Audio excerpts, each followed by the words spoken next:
Hi, everyone. I'm Heather Stevens, and I work with the European Organization Design Forum, and we are very happy to have you join us today for this LinkedIn Live conversation that we'll be having with Peter Langmar. Before we get started, I want to let everyone know that the EODF's Winter Masterclass is coming up, and there is still room to register. It will take place on 8 consecutive Tuesdays, starting at 4 p.m. European time from January 6th until February 24th. The masterclass does contribute towards the Certified Org Design Practitioner certification. So if you're interested, please check it out. The banner there at the bottom of the screen has the link. We also do regular promotion of it here on LinkedIn, so you can find out more. All right, so today we're going to be talking about self-management and kind of the positives and negatives and some real-world experience with self-management and frameworks like Holacracy with our guest, Peter Langmar. So he is a founder, operator, and investor who has built and scaled ventures across SaaS, IT consulting, and ed tech. He's built multiple successful companies, culminating in multiple exits and an IPO. He is known for his deep expertise in business and corporate development. He's a Forbes 30 Under 30 honoree, a 3-time TEDx speaker, and he presented talking about his experience with self-management at our conference a couple of months ago in Budapest, where you're based. And so we're thrilled to have you today, Peter. Welcome. Thank you. Thanks for the kind introduction. I greet everyone. So let's get started maybe with some background. So you have a lot of experience implementing self-management and managing companies in various different ways. So I'm curious to know what led you to decide to try out like a co-ownership model and some of these self-management frameworks initially. So while building the first startup more than a decade ago, which ended up being a failure, we closed down that company after raising 2 rounds of venture capital. We were able to keep the team together and start a new business with basically the same dozen people. And we really looked into the causes of the failure in terms of about our experience or lack of experience, the not proper timing in the market, trying to build a company from Hungary, which was difficult at the time, and we should have relocated earlier to the US, and so on and so forth. But one of the issues which we identified was about how we have been running the company as co-founders with my business partners. I was the CEO, and we stick together with the CTO, Tamás, and we decided that for the next business, we would like to do, of course, everything differently, hoping for a bigger success. It included how we involve employees, team members differently than before. And we started to experiment with 2 different aspects. One was how can we make them co-owners and experiment with partnership structures. We ended up building a co-owned organization. And on the other side, we wanted to go towards self-management, and these 2 aspects are really hand in hand. And as an operating system for that self-managed structure, we have chosen Holacracy. And that was a bit more than 10 years ago. Okay. And we have spent, let's say, 8 years building a Holacracy organization and scaled up through a subsidiary to 120, 30 people using that kind of self-managed structure. And we have built a company to exit, and we became quite successful with it, even though I wouldn't say that co-ownership and Holacracy delivered everything what we thought it might deliver. Okay. And, So and it can you was talk a part little of the, bit about what you thought it would deliver? Sorry to interrupt you. so these are two different aspects. You don't have to do co-ownership just to do holacracy or any kind of self-management, and vice versa. We decided to mix the two because it was a new organization. We had the full freedom to do so. And on one hand, what we were hoping for from co-ownership was more equal dedication, risk taking, and of course upside, financial upside, and impact on the organization's strategic decision as shareholders by the team members. And what we were hoping for, that this will really chain our team members to the company for the good, and have less fluctuation, and less founder dependent management. Yeah. And on the other hand, from self-management, because we started to build a venture builder, we wanted to see the partners, team members, to have more freedom to come up with project ideas and pursue those on their own, and kind of create an environment where we can shift employees towards entrepreneurial partners within the organization.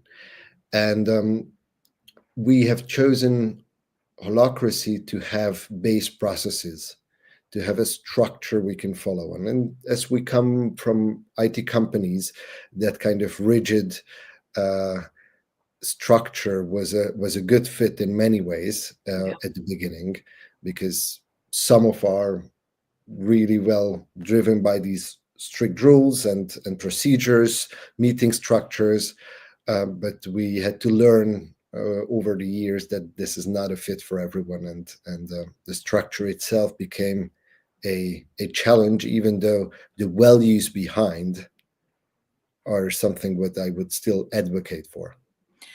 So, in choosing Holacracy, did you talk with other people who had experience with these kind of frameworks, and did you evaluate other sort of approaches to self-management before settling on this, or what sort of led you to select this particular framework?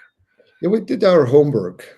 Yeah. We read the work of Frederic Laloux, and we interviewed several organizations from the US, Western Europe, Eastern Europe, and we personally knew those, let's say, 5 companies in Hungary who were experimenting with holacracy, and we did form a small community of Okay. like-minded entrepreneurs, and there was a strong knowledge transfer.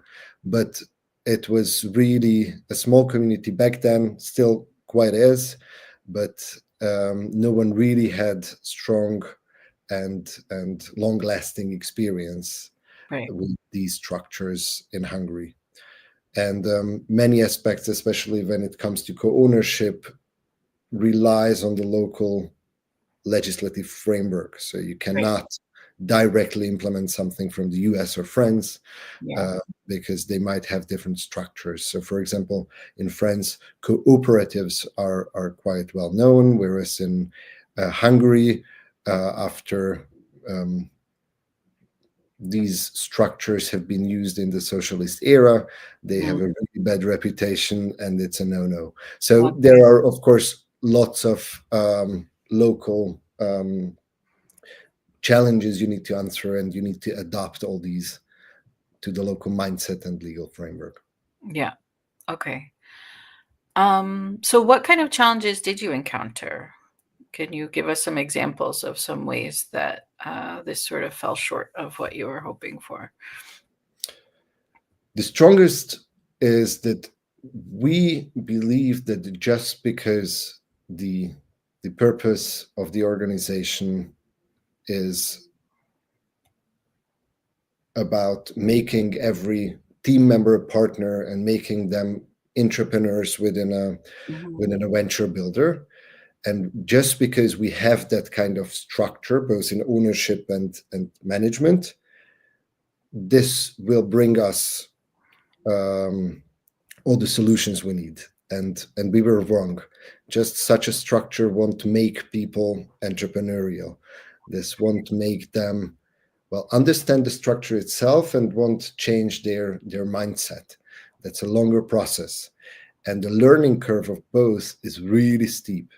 And Yeah. if you build an organization which you scale fast and you jump from a handful of people into hundreds of employees, who are spread around the region, not only in Hungary, then that kind of slow onboarding process becomes a scalability issue of your organization.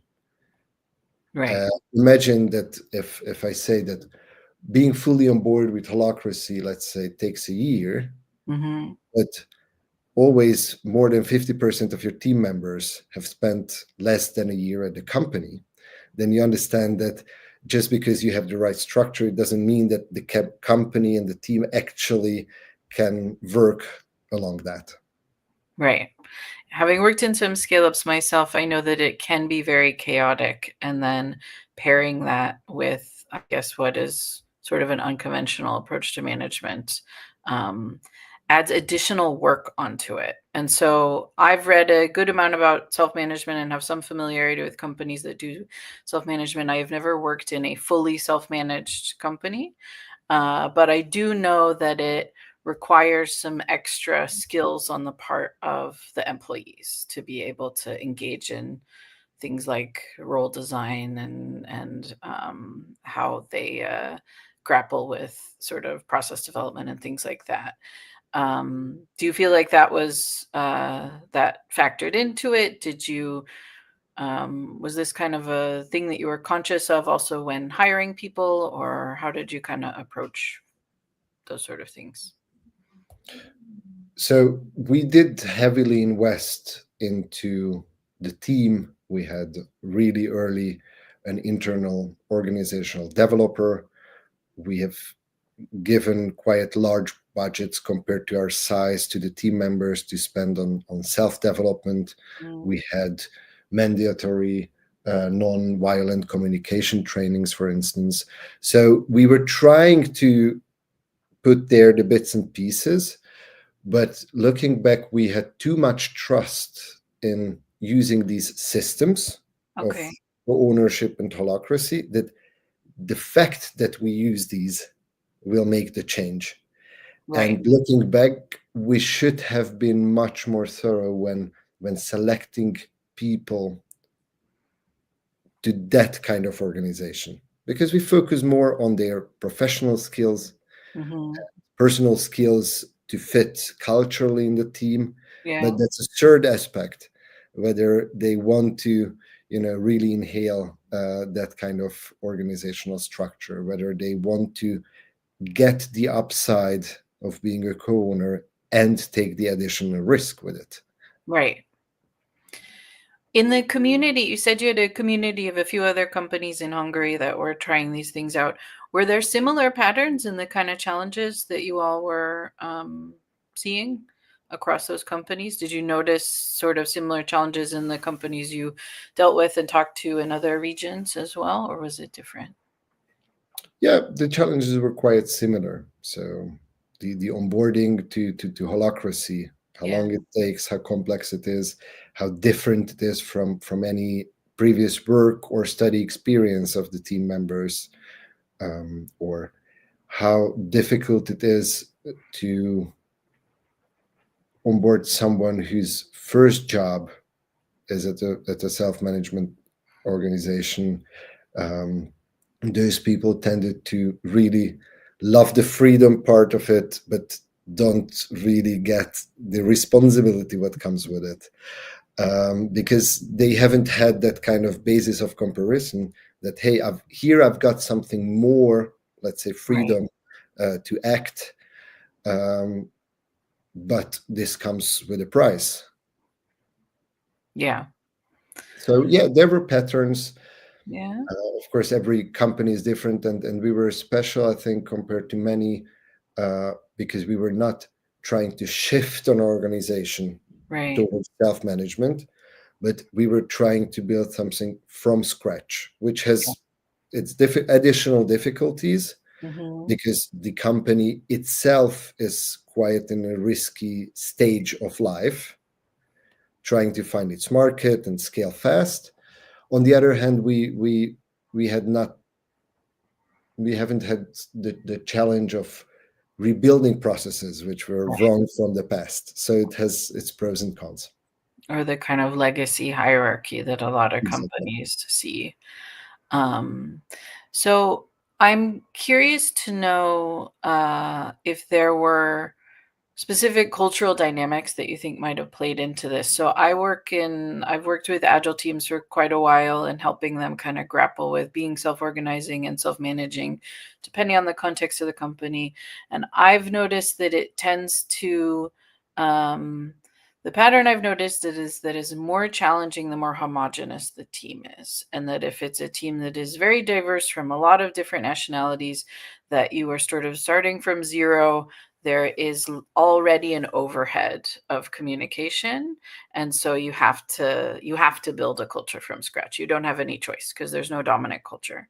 But then when I've worked with teams that were entirely Eastern European, I've worked with teams that were entirely Western European, I've worked with teams that were half and half, and those tended to be a challenge because I think there were elements of the kind of underlying culture that framed the entire experience that were sort of invisible to me as an outsider.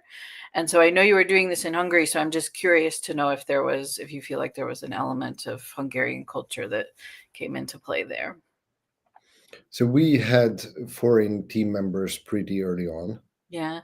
In the first, I don't know, 15 people, there were two Americans, Okay. later on a French, and then as we branched out, tons of Czechian and Slovakian team members. So it became pretty international, but the vast majority were always from Central Eastern Europe. And in general, Central Eastern Europe, I believe, has this challenge over the last, let's say, 30 years to shift from a socialist setting towards a more capitalist setting, which I favor a lot. But you need to build up that entrepreneurial culture because Right. that was killed for decades. It was just legally not possible to run your business. Yeah. Businesses were owned by the state, and in such a country, building up the entrepreneurial mindset, the right mindset, that entrepreneurship is not about corn seeking or trying to do gray zone businesses. Mhm. It's a challenge, and imagine that in my generation, our parents were not entrepreneurs. No one was, because it all started in the 90s to have Yeah. entrepreneurship again as a possible career path. And some countries in the region did a tremendously good job. Like Estonia is famous for that, even though they came from a more difficult background than Hungary or Czechia or Slovakia.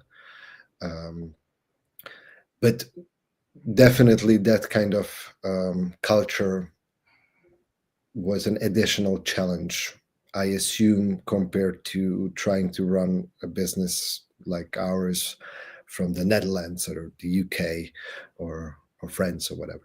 Yeah.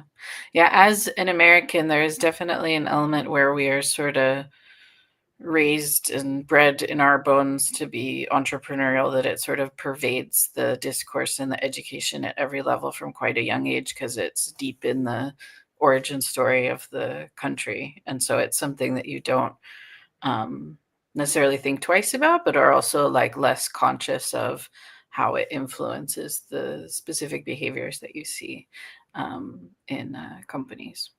Absolutely. I'm wondering, one of the things that you mentioned also in the conversation we had in preparation for this was that you hoped to see greater investment by people in the company, both literally and kind of figuratively, in terms of their engagement and their loyalty and how long they would stay with the company. But you didn't really see this happening. So, did you have what you would consider sort of typical turnover for a tech company in the stage of growth? Did you notice anything different in self management that made people seem more committed, or did they leave for the sort of typical reasons that people cycle through careers in tech these days? Surprisingly, for the majority, we saw typical reasons and average fluctuation. Some to those who that kind of structure management style was a really good fit. Of course, it was an upside, and those were the ones who remained longer. Mm-hmm. But in general, it didn't really decrease fluctuation compared to market standards. And and what made a difference was when we had a clear purpose. In itself, that kind of purpose and its impact on the team members was much stronger than any complicated holacracy meeting where you can put Yeah. rules through governance into motion. Because the most successful business we have built was a school, and in a school, it's really easy to define a purpose and have a positive, measurable impact. And that was more sticky than, Yeah. than anything else. Yeah. Okay. So if people's sort of personal purpose and values are aligned with the organization, that becomes kind of a more powerful inspiration. Absolutely. Whereas when we built an IT consulting firm where you sell your knowledge by the hour Mm-hmm. to foreign clients, there it's much more difficult to find that kind of purpose. Right. Right. Indeed. You have to be a little bit more kind of entrepreneurial to Yeah. be thriving in that environment. Um, so if there was someone, if you were mentoring a new founder today and they were interested in trying out some kind of self-management, what sort of advice would you give them? I work as an investment manager of a public firm, and we invest in early stage startups. Yeah. And these startups gonna go through hopefully a rapid growth phase. And for these kind of companies I typically work with, I would not recommend to do anything really atypical, Okay. because they have so much risk, and um, they don't have their market yet, they don't have their technology yet, they don't have a strong team, just a few founders. So the risk is tremendous, and we are happy to take risk as an investor. But I don't want to see an additional layer, which I have Yeah. experience with, that this might become a burden if you don't implement this properly. So I wouldn't recommend these teams to use holacracy, for instance. Yeah. I would recommend them to try to find the purpose of the organization. Yes, I would recommend them bits and pieces, good practices, which shift toward a more self-managed structure. Mhm. There are things which I would happily use at any organization where I saw the benefit, like having really big freedom in terms of how people manage their time, Mhm. or how they prioritize, or internal transparency. I never saw any downside in radical transparency within the organization, which Mhm. is of course not the same than holacracy or self-management, but culturally these are impactful elements, how you can build trust within your organization. I think radical transparency also helps people to self-organize inside the container of what their kind of goals are within the organization. And then I think a lot of pretty much all of the tech companies that I have worked for were fairly traditionally structured, but they had a blend of elements where there were aspects of self-management, self-organization that existed in a context and had boundaries around it. And so I think that makes sense. So we have a question from Sebastian. Hi there. So he's asking, how did you create and engage people with purpose? What was the sort of process that you followed to find that? Well, we followed the Holacracy procedure. So that's part of the governance. Yeah. How you can change the purpose of a circle. And if it's the top circle, which is kind of the shell of the organization, Mhm. um, you have a clear process how you can update it. And of course, it wasn't a sentence for the 8 year life cycle of the company before the exit, but it was a living document, and we updated it regularly with those people who had roles in the top level circle of the organization. Okay. Did you notice that people were more engaged in that discussion of purpose than they were in other kind of elements of um, kind of defining and revising the structure? Hmm. For some, that kind of strict governance of holacracy, where you bring attention and you try to resolve it, and if you see a potential way, then you change something in the organizational structure, or you implement a rule, you create a new role, for example. Mhm. That became for many too complex and difficult to go through that strict governance process. Whereas changing the purpose is a sentence or a few sentences which Okay. describe well what we work towards. So I think it was easier to work on the purpose than anything more details in the governance. Did you notice, do you think people were almost disengaged by needing to participate in sort of more complex discussions of governance? Did it have kind of a paradoxical opposite of the intended effect? So those whose mindset was close to that kind of strict meeting structure and to that strict governance process, those started to dominate the space. Okay. They were really living it. Yeah. Oh, finally, I have a tool how I can solve my problems, and it's so great to have it. And it's written at the end. It's really clear, and I was one of them. Mhm. But it became a tool of power that I used well the governance because I had experience with it and I was really interested in it.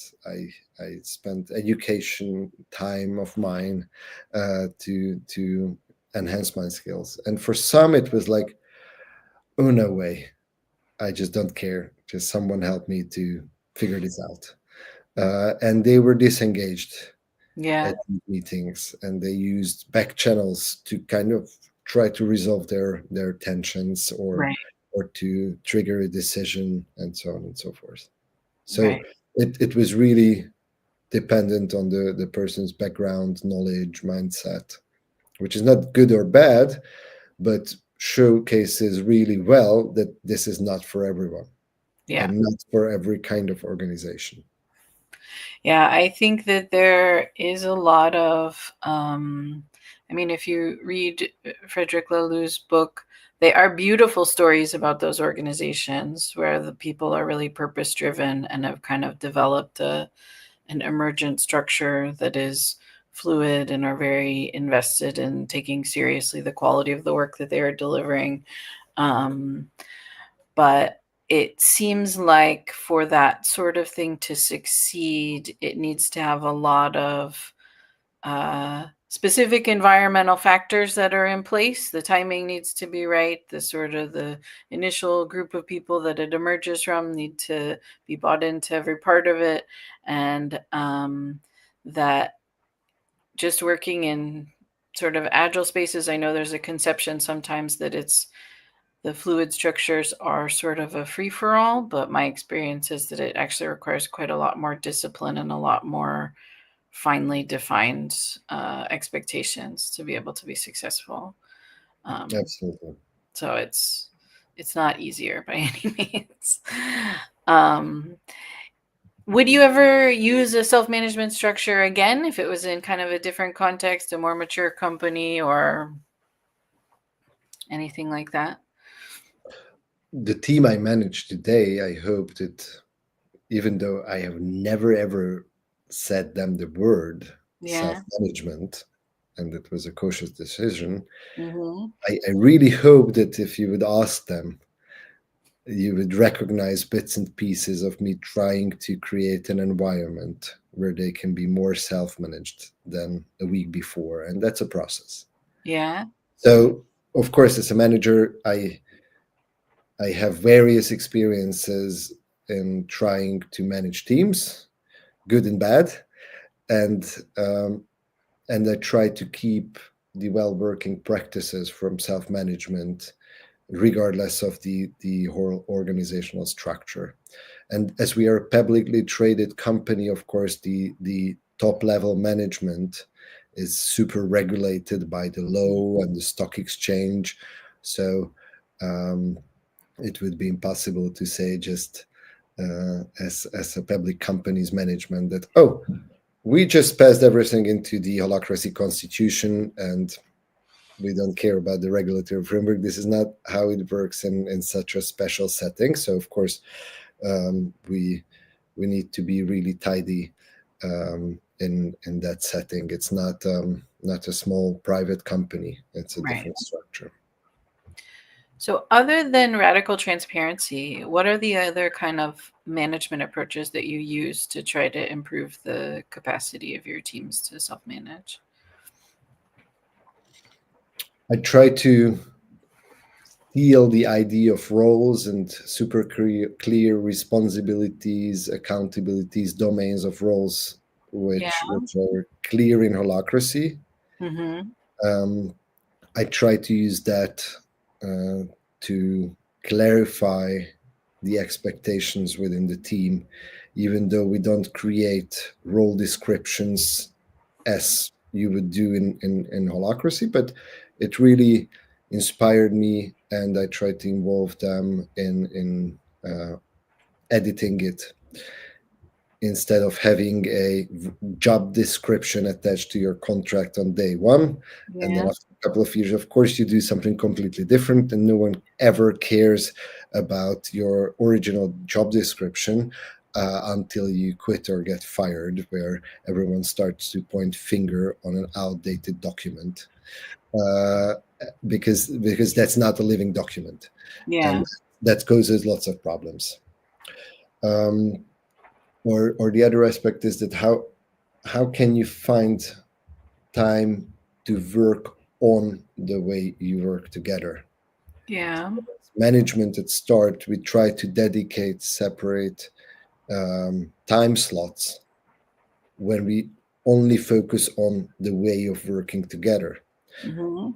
And that's also something that I inherited from Holacracy, that you separate the tactical and the governance meeting. And Right.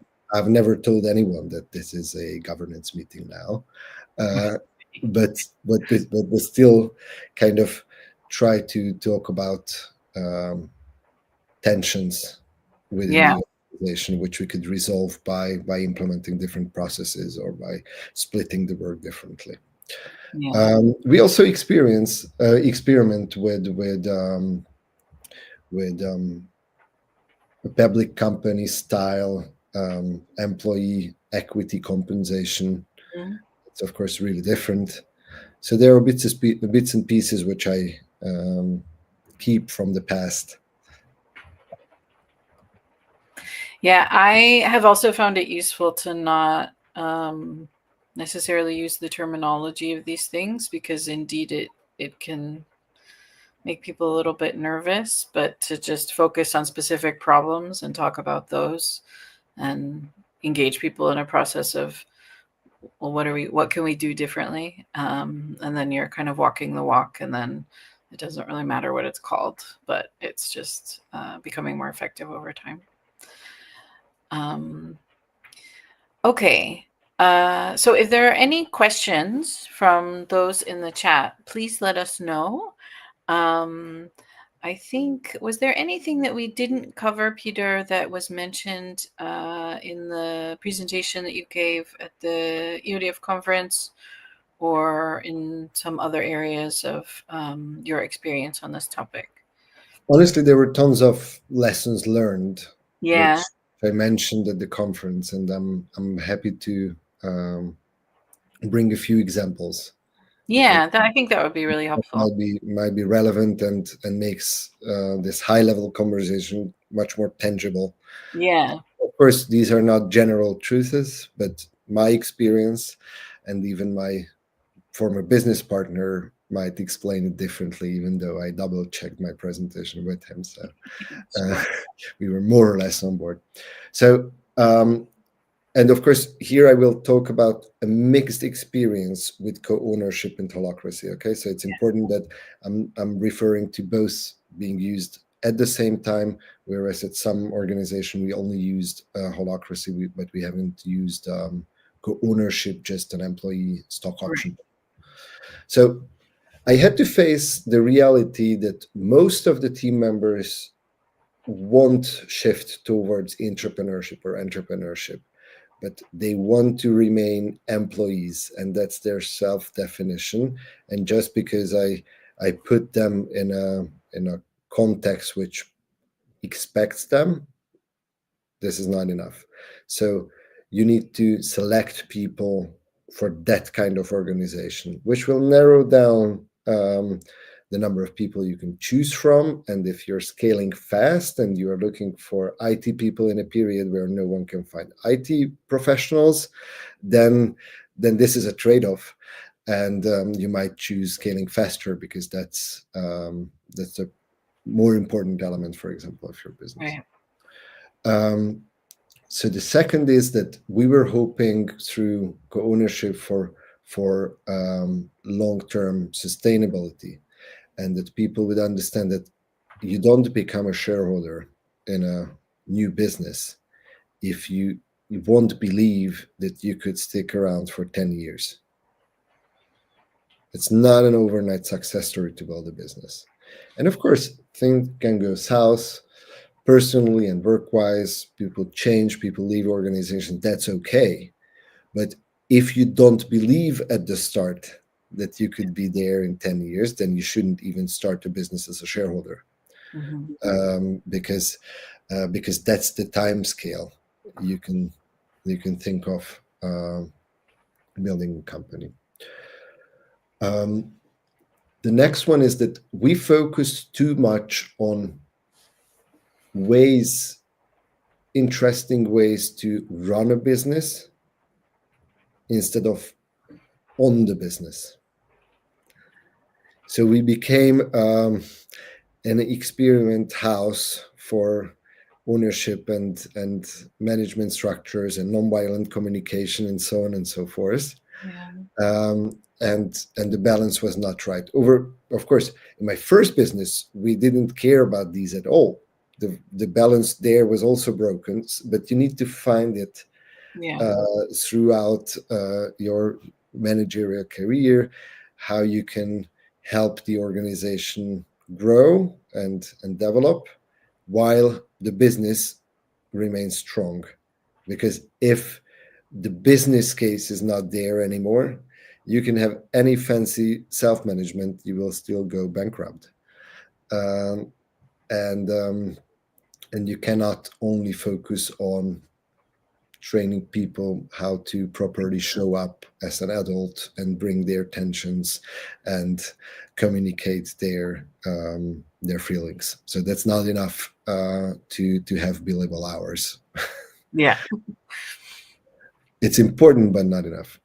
So on one hand, I believe that we experimenting with these was key to the success and to the big exit we have made. On the other hand, it's also limited us how far we can get, because we had to learn a lot throughout the journey.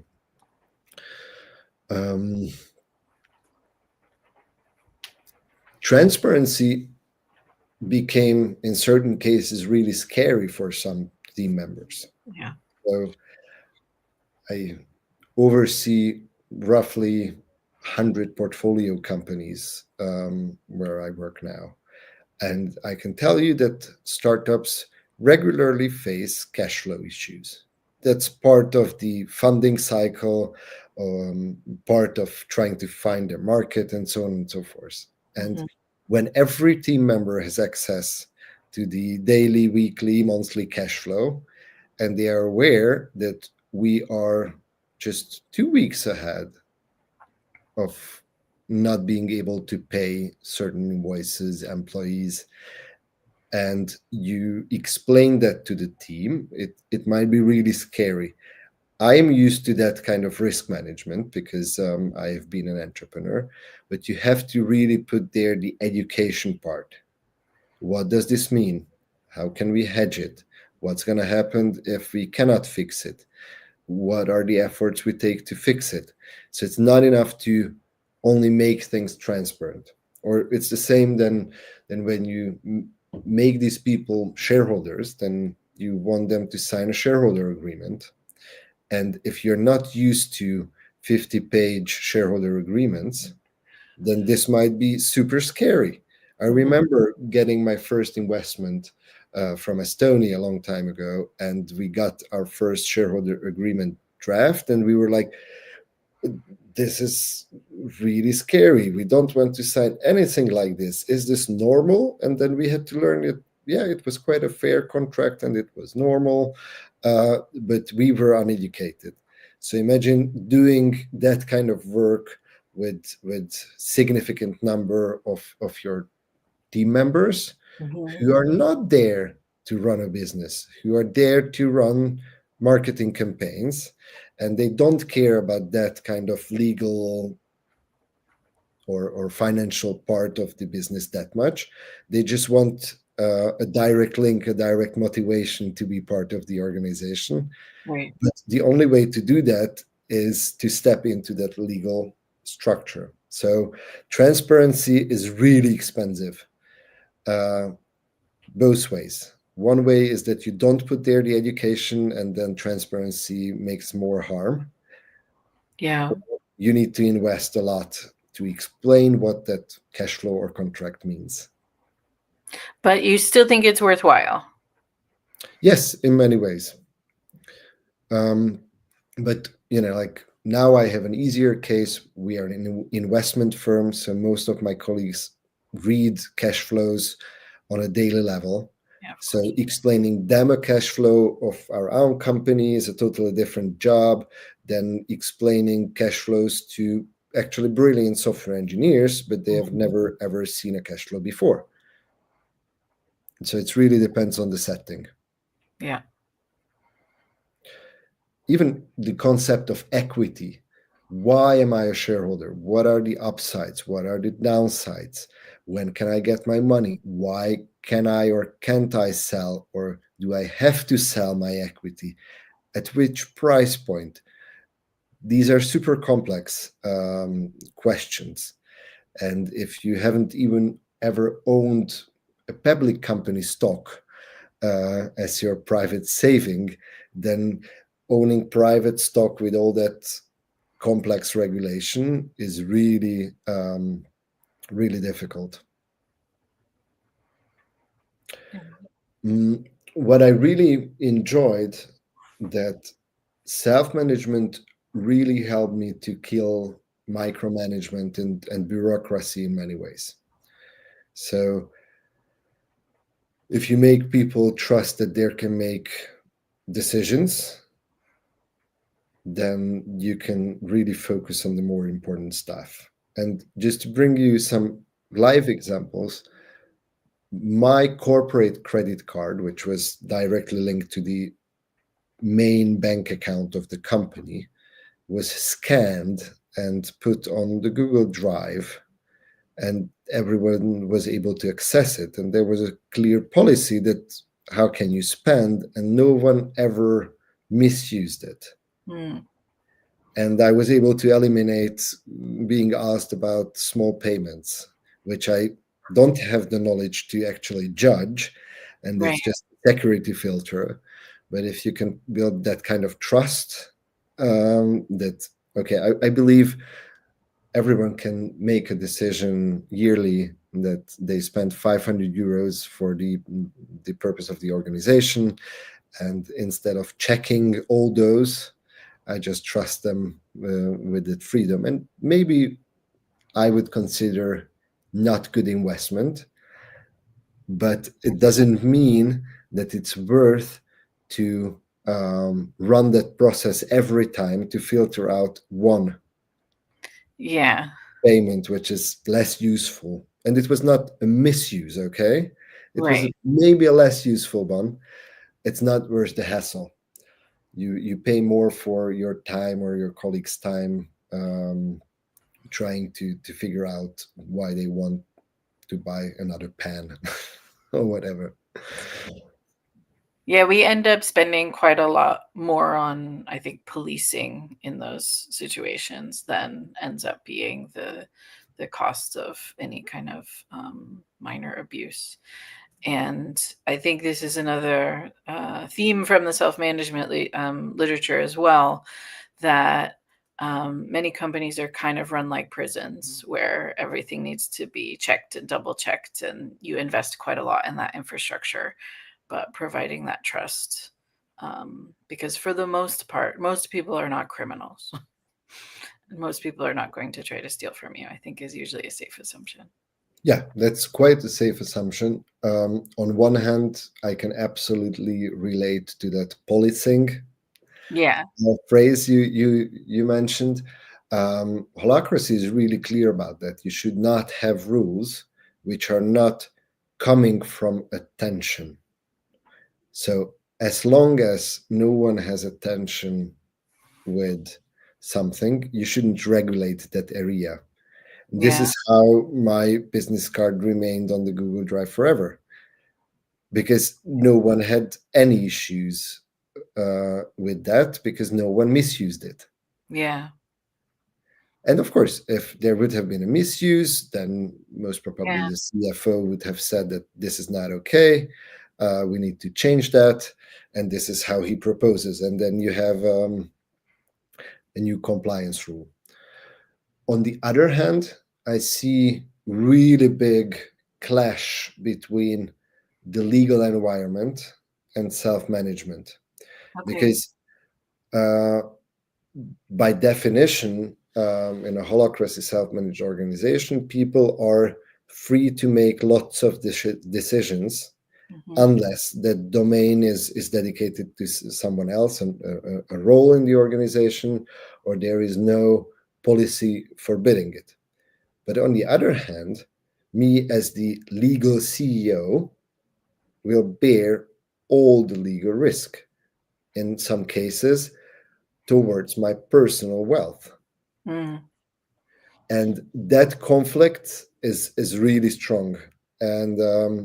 And we couldn't really overcome this complexity, because if you, as a CEO, keep every authority where you could personally be liable, then there is no room for self-management.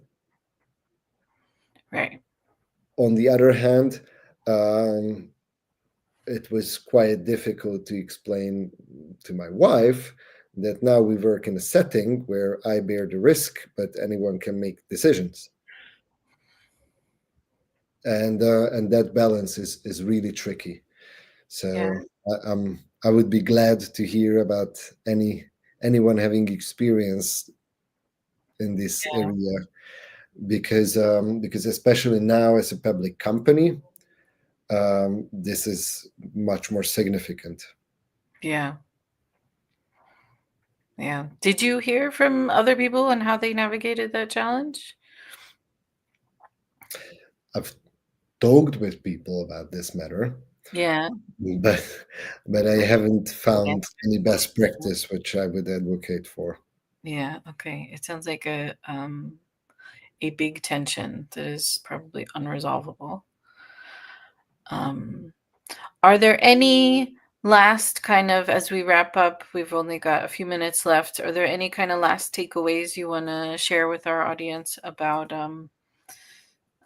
thinking about self-management, co-ownership, combining the two, or doing them each separately, or anything else?